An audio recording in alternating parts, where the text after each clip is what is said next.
praise. I love a lot of Vicky Yogi's music, and Sam has a perfect voice for that. Amen. Come on, let's give Sam another hand. Amen. Come on, we can do better than that. Come on, come on. Look at your neighbor and say, deliverance is available to you. Come on, we can do better than that. Deliverance is available to you. One more time. Deliverance is available into you. Look at your neighbor and say, you don't have to stay in a bad situation. Come on and give God some praise. How many of you been delivered this morning? How many of you are praising God right now for your deliverance? Continuing my theme of social justice for this Sunday as well as from last week, I want to call your attention to Nehemiah, the 9th chapter. Nehemiah, the 9th chapter. And I want to reread those powerful verses that were read by Minister Woods earlier in the International Version. Because of your great compassion, you did not abandon them in the wilderness. By day, the pillar of cloud did not fail to guide them on their path, nor the pillar of fire by night to shine on the way they were to take. I want you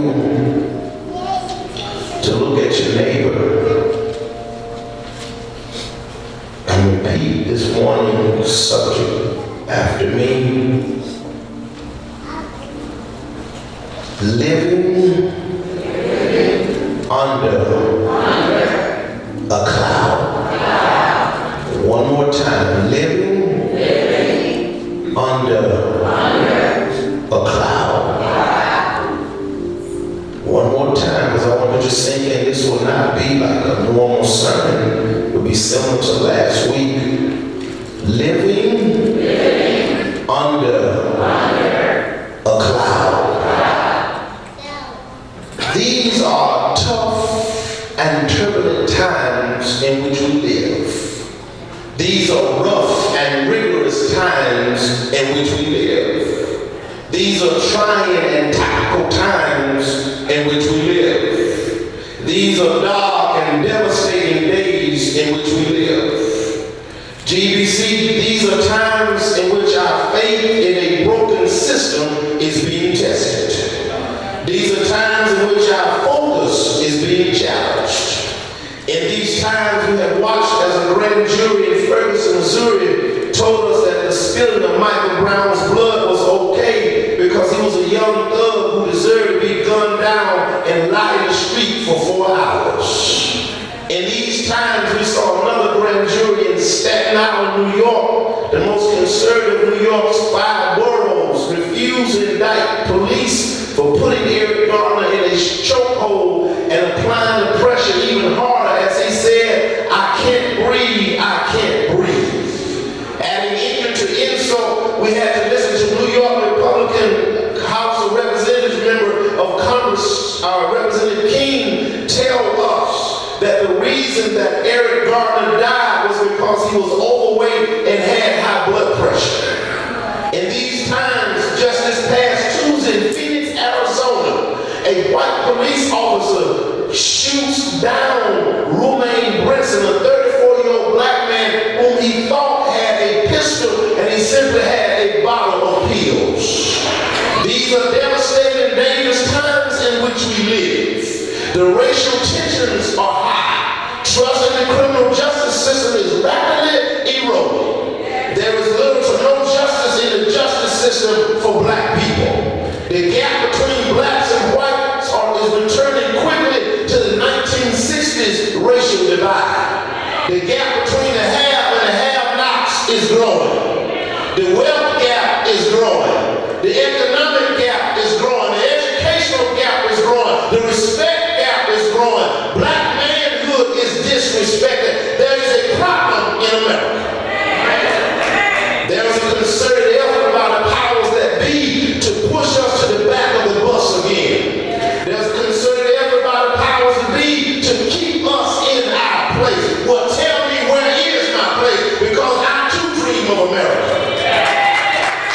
There's a systematic strategy to lock us up and to lock us out. There's a purposeful plan to give us the thinnest slice of the American pie or no slice at all.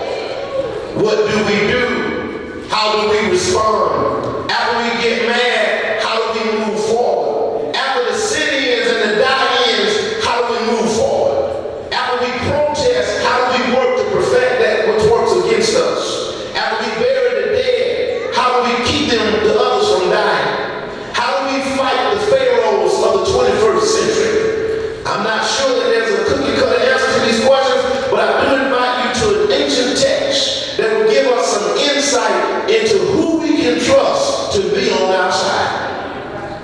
Nehemiah, Dr. Hightower, as you know, is writing to the Jewish people who have had their hopes hung, their dreams dashed, and their future has been frustrated.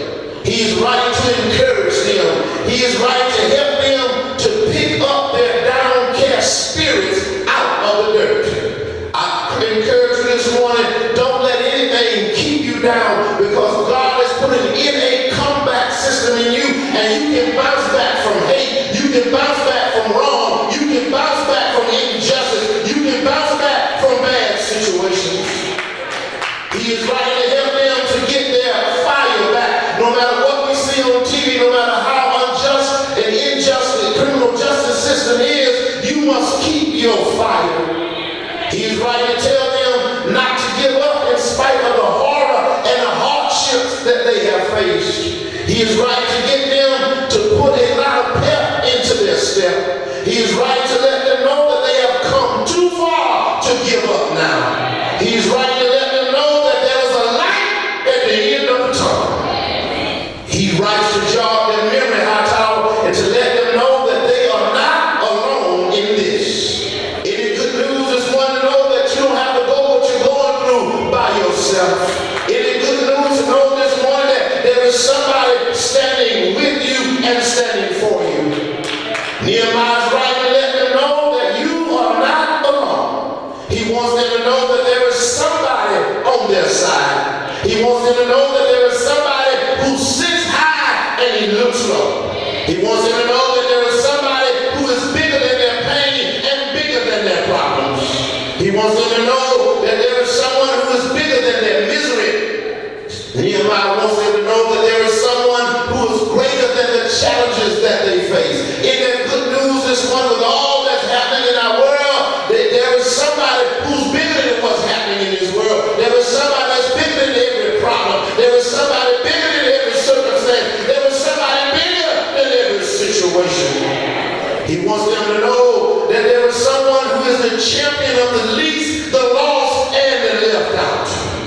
He wants them to know that there is someone who fights for the weak, the weary, and the wounded. He wants them to know, Woods, that there is someone who comes to the rescue of the hurt, the hit, and the helpless. He wants them to know that there's an advocate for the left out, the left behind, and the left alone. He wants them to know that there is someone who loves them in spite of what's happening to them.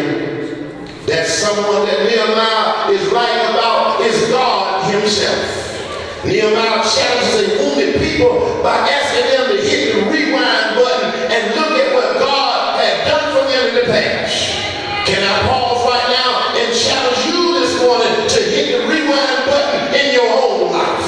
If you would just rewind, you will see what God has already done for you. If you would just rewind, you will see the doors that God has already opened. If you would just rewind, you will see the mountains that you've already come over. If you would just hit rewind this morning, you will see that God is great and greatly to be praised. Nehemiah reminds them sometimes to hit the rewind button. And I think every now and then that when things get bad in America, we need to hit the rewind button. In the 60s, they hit us with water hose, but we kept on marching anyway. In the 60s, they sent dogs on us, but we outran the dogs. And they burned the Ku Klux Klan burned crosses in our yards, but we are still here. Somebody needs to hit the rewind button and give God the glory. Nehemiah not only wants them to hit the rewind button, but he challenges a wearied and worried people and asks them to pull up from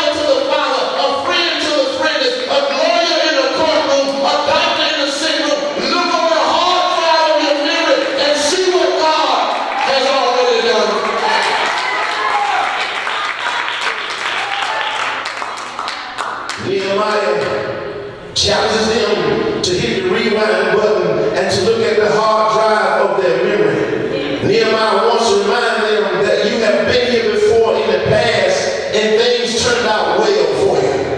You must not be afraid of what's happening right now. We've been here before. We've been shot before. We've been lied on before. We've been set up before. We've been played before. We've been used before. But it turned out well.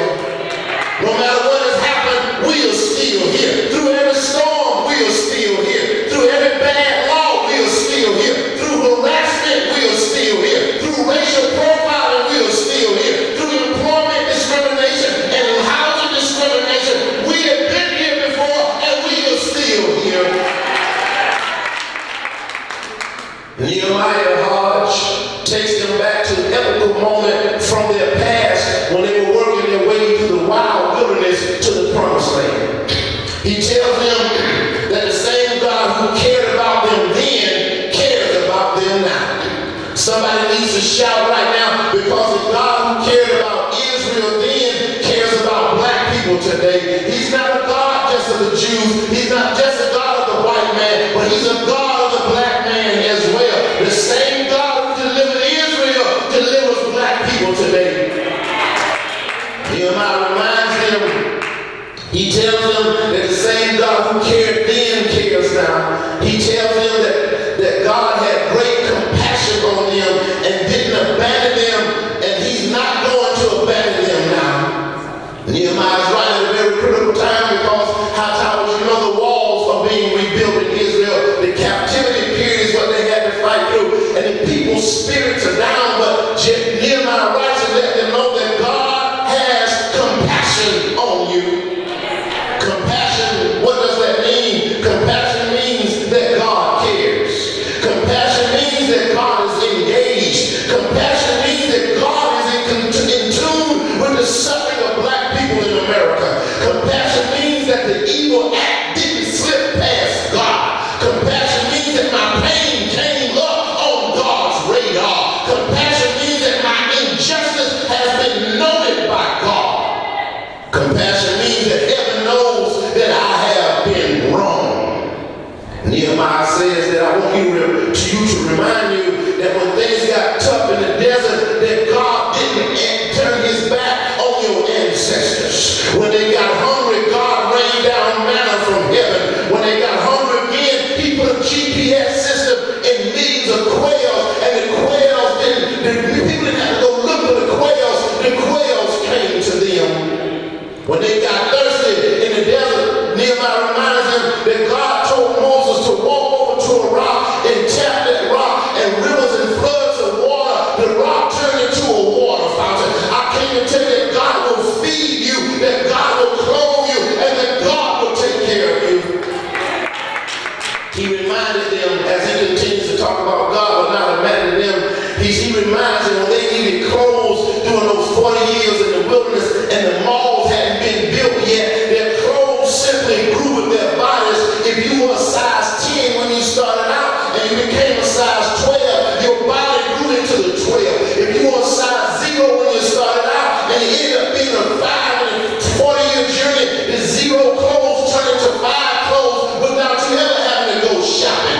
If you wore a size 6 when you left Egypt on your feet, and 40 years later you grew to a size 12, you didn't have to go to DSW or even Marcus. The shoe simply grew with your feet.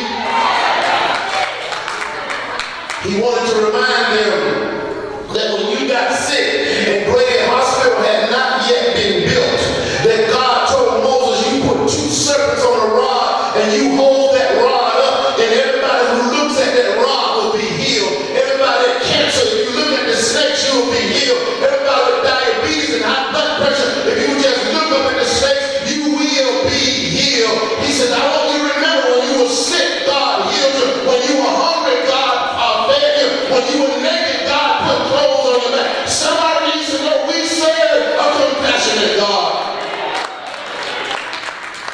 We are hurting in America today, but God has not abandoned us. We are bruised in America today, but God has not abandoned us.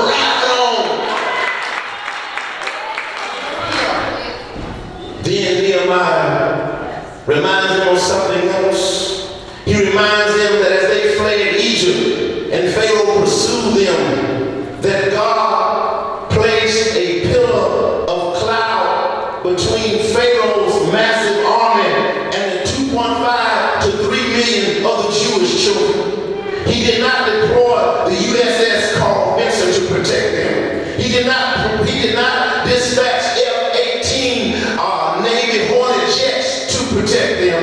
He did not dispatch a stealth bomber to protect them, but he simply put a cloud between Pharaoh and the children of Israel.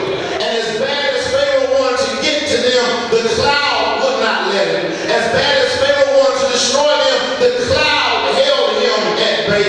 I want to tell you this morning that God has taken that same cloud and put that cloud between us and the 21st century Pharaoh. Pharaoh wants to take us out, but the cloud won't let him. Pharaoh wants to destroy us, but the cloud won't let him. Pharaoh wants to kill us, but the cloud will not let him do it. What is amazing, the cloud comes in between Pharaoh and the children of Israel. During the day, it was a cloud that camouflaged them from Pharaoh. But when the sun went down behind the bosom of Mount Sinai, Mount Pisgah, and Mount Nebo, the cloud turned into a pillar of fire. And that fire held Pharaoh at bay. I think I ought to tell you, with the death of Michael Brown, with the death of Garner, with the death of the 12-year-old black boy in Cleveland, Ohio, God knows how to put a fiery cloud to keep them from killing all of us. God knows how to put a fiery cloud to make Pharaoh's guns breathe into plowshare. I came to tell somebody, praise God for his cloud. There were 3 things about the cloud, and I'm going to be done so we can get down to more than on time. The first thing about that cloud is that it symbolized the presence of God. You need to understand with all we're dealing with in this America today, that God is present. The cloud means that God has not forgotten about me. The presence of God means I'm hurting, but I'm not hurting by myself because God is present. I never will forget when I was growing up in Washington, Georgia. Back then we had in school what was called homeroom. We did not have computers, so the teacher, she would keep the attendance on a ledger book. And then she would start in alphabetical order, and she would call your name. Andre Benz, and Andre would say present. Kenneth Walker, and I would say present. Milton Turner would say present. Jackie Pope would say present. The reason that you say present, it means that I'm here and I'm accounted for. I came to tell somebody, we have God's presence. God is with you and he's accounted for. You may be hurting, but God is present. You may be upset, but God is present. You may be weak, but God is present. You may be confused, but God says, you can say Yahweh and I'm present. Jehovah Jireh, I'm present. Elohim, El Shaddai, I'm present. Does anybody know that God is present? The children of Israel were scared, but God says, I'm present. Pharaoh was chasing them, but God says, I'm present. They're killing our black boys, but God says, I'm present. They're putting us in chokeholds, but God says, I'm present. They're destroying our lives, but God says, I am present. The only reason you made it this far, the only reason I made it this far, because living on the cloud tells me that God is present. Not only did the cloud symbolize the fact that God was present, but the cloud symbolized God's protection.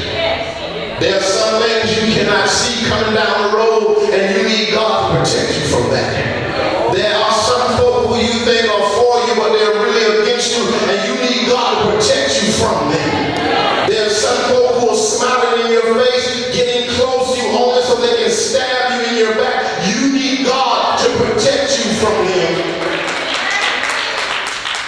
The government only works for us when we need something from that government, so God protects us from that government. The criminal justice system tries to set us up and set us out, but God says, stay under my cloud and I will protect you from them. Grand juries in all three of those cases, Ferguson and also the case in New York. So there's two cases. In both of those cases, the grand jury protected police. But aren't you glad this morning that the cloud protects you from the whole system of Pharaoh?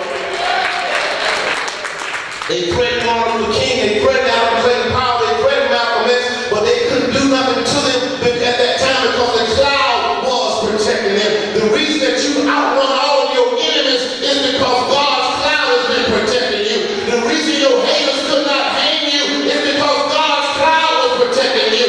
The reason you are still here in spite of everything that's working against you is because God's cloud has protected you.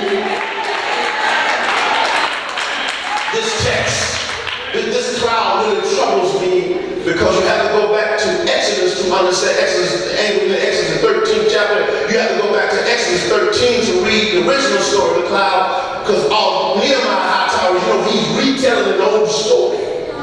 And so it's really puzzling to me that God, he could have sent down 6,000 legions of angels. And the Roman legion was 6,000 soldiers, so 6,000 times 6,000, 6 times 6 is 36. So you're talking about 36,000 at least angels would come down. He could have just said, Gabriel, hold your sword.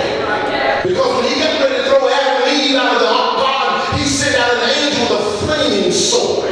So if God wanted to protect them with angelic warriors, he could have dispatched at least 36,000 angels at one time and say, Pharaoh, I dare you to take another step.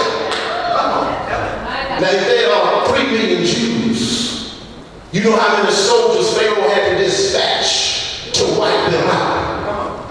God is so unintimidated by Pharaoh that he doesn't use angels to protect his people. He uses a flimsy cloud. I came to tell you, you don't need all you think that you need to do to fight against nobody, because God said, you stay up on the cloud, I'll fight your battle. Do I have anybody that knows that God will fight your battle? He'll fight your battle at work. He'll fight your battle in the family. He'll fight your battle in school. He'll fight your battle in the courtroom. He'll fight your battle in the hospital. He'll fight your battle in the jailhouse. He'll fight your battle against police discrimination and racial profiling. Stay under the cloud.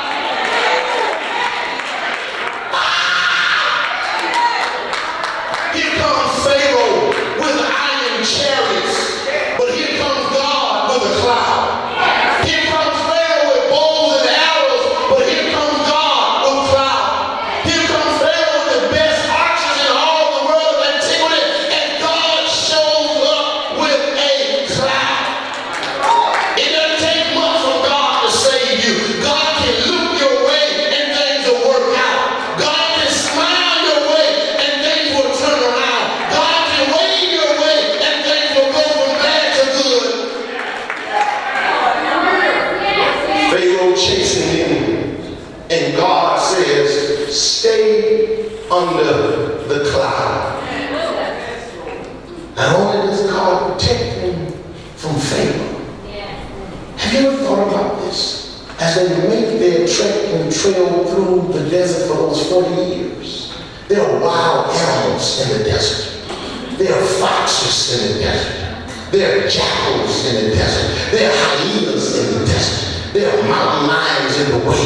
So not only does God hold Pharaoh back, but he holds the animals back. When you walk under the cloud, can't nothing touch you, can't nothing reach you, can't nothing destroy you, can't nothing take you out. I dare you to stay under the cloud.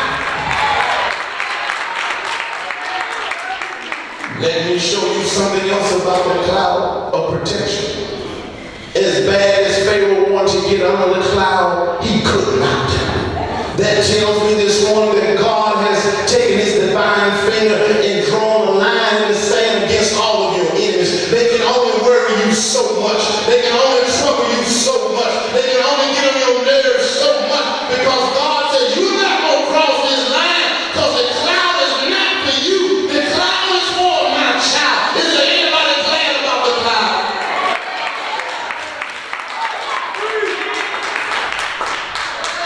So So first the cloud symbolized the presence of God. Then the cloud symbolized the protection of God.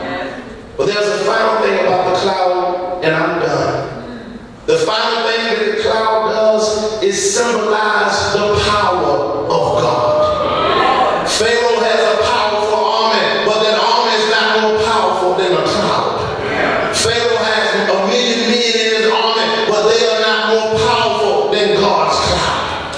You must understand that yes, we have unjust laws in this country, but those laws are not more powerful than God.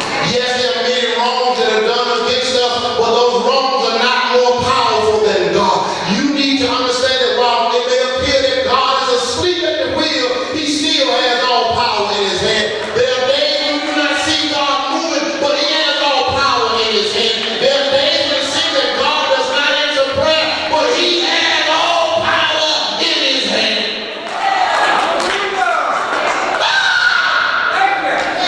Pharaoh is a powerful man. Pharaoh commands a vast army, but Pharaoh has unlimited power, but God has all power. God says, Israel, if you stay under this cloud, you will see my power. They didn't understand it, and so every now and then when our faith is not where it should be, God will do something bizarre to increase your faith. So there the children of Israel are, and they hear the chariot wheels rolling in the desert. Even though the cloud is protecting them, even though the cloud symbolizes God's presence, they begin to push the panic button. I came to tell somebody this morning, you may be afraid, but don't you push that panic button. Instead, push Staples' easy button, because God has a way out of your trial. There they are marching on to the Red Sea, and it looks like Pharaoh is catching up. And all of a sudden they come to a dead-end street. The Red Sea is in front of them, and Pharaoh is behind them. And the children of Israel begin to stress out. They begin to curse Moses out. They say, you old son, stuttering son. We should not have followed you because you stutter. They made fun of Moses. But Moses blocked out the noise. When Pharaoh begins to chase you, you got to block out the noise. When they lie on you, you got to block out the noise. When they pass bad laws to mess you up, you got to block out the noise. Moses blocks out the noise, and he looks up to God. He says, God, I know we're under the cloud, but Pharaoh is getting closer. He's closing in. He says, Moses, what is in your hand? He says, in my hand is a rod. He says, Moses, stretch the rod forth. But Moses, before you stretch your rod forth, I want you to tell the children of Israel, y'all about to see my power. It's getting ready to be a throwdown. It's getting ready to be a shootout at the OK Corral. It's going down. I'm getting ready to turn it up. You tell the children of Israel that I'm getting ready to turn it up. He said, I want you to tell them, stand still. You haven't had to fight since you left Israel. So what makes you think you got to fight today? I need you to stand still. I'm telling somebody, I want to go in today. I'm telling somebody, I want the people, I want nothing. I'm going to close this myself. I don't want you to move. I want you to stand still. That's a word for somebody this morning. You don't need to fight anybody. Stand still. You don't need to give anybody a piece of your mind. Stand still. You don't need to get even with nobody. Stand still. He said, you tell them to stand still because you're about to see the salvation of the Lord. He said, is that all you want me to say? He said, Moses, last thing I want you to say, tell them to get some popcorn and just sit down and let me work it out. Won't he work it out? Won't he work it out? He will work it out. He said, stretch forth your arm. And when he stretched forth his arm, the Red Sea began to turn into a liquid wall. When he stretched forth his arm, I-75 North was cut through the Red Sea. The muddy bottom turned into a cement bottom. And one by one, they stepped in the Red Sea, but they didn't get wet. One by one, they stepped in the Red Sea,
God's protection and God's power.